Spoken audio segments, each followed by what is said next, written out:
السلام علیکم ناظرین، میرا نام ہے فرحان عباس اور آپ دیکھ رہے ہیں میرا یوٹیوب چینل فرحان عباس نیوز۔ شہباز شریف وزیر اعظم پاکستان اور وزیر خارجہ پاکستان اسحاق ڈار صاحب نے جو یو ٹرن مارے ہیں وہ کمال کے حالات و واقعات آپ کو بتانے ہیں۔ شہباز شریف صاحب نے ارسا کے چیئرمین کو تعینات کیا، اور جب پاکستان پیپلز پارٹی جو کہ موجودہ حکومت کی اتحادی جماعت ہے، ان کے وزیر اعلیٰ سندھ سید مراد علی شاہ نے جب اس پہ آبجیکٹ کیا کہ آپ ہم سے پوچھے بغیر، کنسلٹ کیے بغیر آپ نے ارسا کے چیئرمین کو کیسے اپوائنٹ کر دیا، تو شہباز شریف صاحب سٹپٹا سے گئے اور فوراً گھبرا کے انہوں نے اپنا ڈیسیژن واپس لے لیا۔ پھر شہباز شریف صاحب نے اقتصادی رابطہ کمیٹی کی چیئرمین شپ کو چھوڑا اور وزیر خزانہ کو اپوائنٹ کروا دیا۔ جب وزیر خزانہ اقتصادی رابطہ کمیٹی کے چیئرمین اپوائنٹ ہو گئے تو اس کے چند لمحوں بعد ہی شہباز شریف صاحب واپس اقتصادی رابطہ کمیٹی کے چیئرمین بن گئے۔ تو اس میں تو لگتا ہے کہ شہباز شریف صاحب کا کوئی خصوصی فیصلہ تھا جو مقتدر حلقوں کو پسند نہیں آیا، اور انہوں نے اس کو ریورٹ کرنے کو کہا، اور شہباز شریف صاحب نے اس فیصلے کو فوراً واپس لے لیا۔ شہباز شریف صاحب کی یہ کوالٹی ہے کہ وہ کہیں جوڑ توڑ کر کے چیزیں سمجھ کے سمجھا کے اپنا وہ ٹائم نکال لیتے ہیں، وہ اس معاملے میں بڑے گرو آدمی ہیں۔ پھر دوسرے گرو ہمارے وزیر خارجہ جناب اسحاق ڈار صاحب، بغیر کوئی اپوائنٹمنٹ لیے، بغیر کوئی ملاقات شیڈیول کیے بغیر اڑ کے چلے گئے انگلینڈ، اپنے دیش چلے گئے۔ وہ خیر ان کا دیش ہے انگلینڈ، وہاں وہ رہتے ہیں، وہاں ان کی پراپرٹیز ہیں، وہاں ان کے بچے رہتے ہیں، کاروبار ہے ان کا، تو اپنے دیش چلے گئے وہ وزیر خارجہ بن کے۔ حالانکہ انگلینڈ میں ہی انہوں نے اپنی جلا وطنی کاٹی ہے لمبی چوڑی، اور اس کے بعد وہ پاکستان کے وزیر خارجہ بن گئے جلا وطنی ختم کرا کے، اور پھر وہ ایک سرکاری دورہ کرنے کے لیے انگلینڈ چلے گئے۔ ڈیوڈ کیمرون صاحب نے ان سے خیر ملاقات تو نہیں کی، نہ ان کو ریسیو کرنے کے لیے وہ ایئرپورٹ پہ آئے، بس ٹیلی فون پہ انہوں نے بات کی، اور میرے خیال سے انہوں نے یہ کہا ہوگا کہ بھائی شرمندہ نہ کراؤ سانو، تہاڈی مہربانی اسحاق ڈار صاحب کو پاکستانیت دی عزت کراؤ، مطلب تسی پہلے تھے یہاں پہ ایگزائل گزاری آپ نے، اب آپ وزیر خارجہ بن کے مطلب ہمارے پاس کیا ثابت کرنے کے لیے آئے ہیں۔ تو خیر یہ ان کی ایک بڑا کارنامہ کیا ہے اسحاق ڈار صاحب نے۔ دوسرا کارنامہ ان کا کیا ہے کہ کابینہ سے مشورہ کیے بغیر ایک سٹیٹمنٹ دے دیا کہ جی پاکستان انڈیا کے ساتھ تجارت کرنے کا خواہش مند ہے۔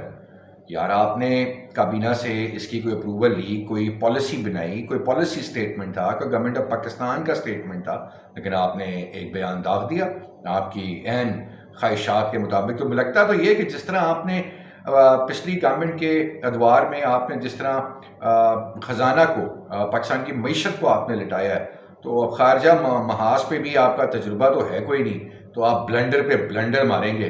تو اس چیز سے تو کافی پریشان ہے پاکستان کی عوام کو، گھبراہٹ ہے کہ اسحاق ڈار صاحب کوئی زیادہ لمبے چوڑے بلنڈر نہ کر دیں، کیونکہ ایک تو ان کے چہرے کے اوپر ان کے ایکسپریشنز فوراً نمایاں ہو جاتے ہیں، ناراض ہوتے ہیں نا تو چہرے پہ آتے ہیں ناراض ہو گئے ہیں، اور اپنی بات پر اڑ جاتے ہیں، ایڈمنٹ ہو جاتے ہیں۔ کسی کی صلاح مشورہ لینا تو میرے خیال سے وہ اپنی توہین ہی سمجھتے ہیں۔ تو ان کے بھی دو یہ بلنڈر سامنے آئے ہیں، یو ٹرنز ان کے شہباز شریف صاحب کے اور اسحاق ڈار صاحب کے یہ بلنڈر سامنے آئے ہیں۔ اب بات کرتے ہیں ناظرین، کوئی ایچ ایس این کالج کا معاملہ بڑا گرم ہے، بڑا ہی گرم ہے جی معاملہ۔ پہلے تو مریم نواز صاحب ایچ ایس این کالج جا رہی تھی تو پتہ لگا اسٹوڈنٹس نے کوئی نعرے نورے لگا دینے، تو وہاں انہوں نے جانے سے روک دیا۔ ویسے یہ ایچ ایس این کالج کا ہی مسئلہ نہیں ہے، اس وقت یہ گورنمنٹ اگر پنجاب کی وزیر اعلیٰ مریم نواز اس وقت کہیں پہ بھی چلی جائیں، وہ بازار میں چلی جائیں، وہ مارکیٹ میں چلی جائیں، ہر جگہ تو نعرے لگ رہے ہیں، کیونکہ یہ فارم 47 کی وزیر اعلیٰ ہے۔ ان کے نیچے سے 100 ایم پی اے کھسک جائیں گے اگر یہ فارم 45 کے اوپر ایکچوئل یہ دکھا دیں لوگوں کو، تو یہ وزیر اعلیٰ کیا ہے، ان کو تو پاکستان میں چھپنے کی جگہ نہیں ملنی۔ 70% لوگوں نے ووٹ دے دیا ہے عمران خان کو، 70% لوگ نے اپنی نیگیٹو رائے کا اظہار آپ کے خواہشات کے برعکس ووٹ کیا انہوں نے عمران خان کو، تو اس کا مطلب ہے majority of the people are with Imran Khan, تو آپ کو یہ سمجھ لینا چاہیے۔ تو خیر coming back to the point, بات ہم کر رہے تھے G H S N college کے اسکینڈل کی۔ اب ایچ ایس این کالج کا اسکینڈل، احد چیمہ صاحب جو ایک اعلیٰ درجے کے بیوروکریٹ تھے، جن کے اوپر کرپشن کے، آمدن سے زائد اثاثوں کے بے شمار بے شہا کیسز بنے، جو نیب کی تحویل میں بھی رہے، وہ اپنے بچوں کی فیس کی معافی چاہتے ہیں۔ ارے بھائی آپ نے تو اربوں کروڑوں روپے کما لیے، آپ کو کیا ضرورت ہے؟ آپ تو ایچ ایس این کالج کے سارے بچوں کی فیس جمع کرا سکتے ہیں. آپ کی اندرون ملک بیرون ملک آپ کی investments, properties, every thing, you got every thing with you. You got like hefty wealth آپ کے پاس ہے. تو آپ کو فیس معاف کرانے کی ضرورت کیا تھی؟ لیکن ان کا بھی اسٹیٹمنٹ آیا کہ جی وہ میری بیگم نے لیٹر لکھا تھا، انہوں نے کہا کہ ہماری ٹرانسفر ہو گئی ہے تو آپ ہمیں فیس نہ لیں، یہ نہ کریں.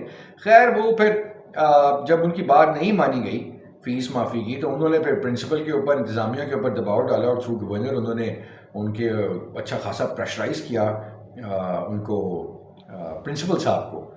تو انہوں نے ریزائن کر دیا. تو یہ تو حالات و واقعات اوریجنل ہیں. اور آخر میں آپ کو بتائیں کہ عمران خان کی بہن علیمہ خان نے اس بیان کے شدید الفاظ میں تردید کی ہے کہ عمران خان 35 لاکھ روپے کا کھانا کھا گئے. ارے بھائی، ان کے مطابق ان کو ایک اکاؤنٹ دیا گیا ہے، اس اکاؤنٹ پہ وہ پیسے ڈلواتی ہیں، عمران خان کے کھانے پینے کے اخراجات وہ بیئر کرتی ہیں. تو یہ خبر کی وہ ایک تردید آ گئی ہے. تو عمران خان کے پیچھے تو ویسے ہی ہاتھ جو کے پڑے ہوئے ہیں. عمران خان کو یہ موقع ہی نہیں دے رہے نکلنے کا. وہ نکلے گا تو پھر وہ باتیں ساری آپس میں کر لے گا. تو یہ حالات و واقعات ہیں جی. تو آپ سے کہا شیئر کر لیں.